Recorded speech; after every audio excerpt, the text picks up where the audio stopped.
My dear friends, today we will learn capital alphabet. So let's start from now. A, B,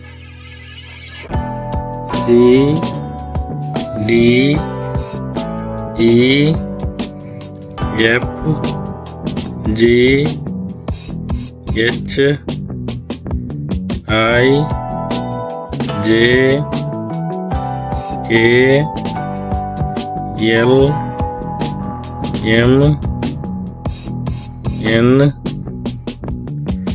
O, P, Q, R, S, T,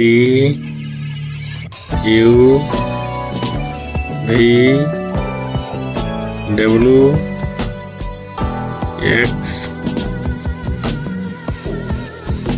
Y, Z. Now we will learn a small alphabet.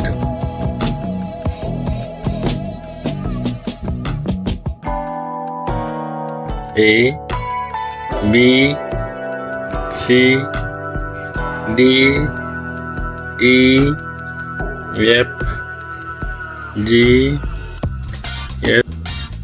H, I, J, K, L, M, N, O,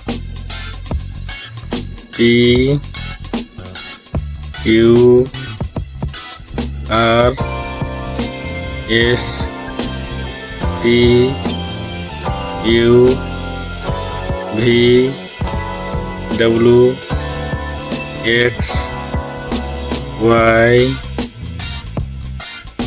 and Z.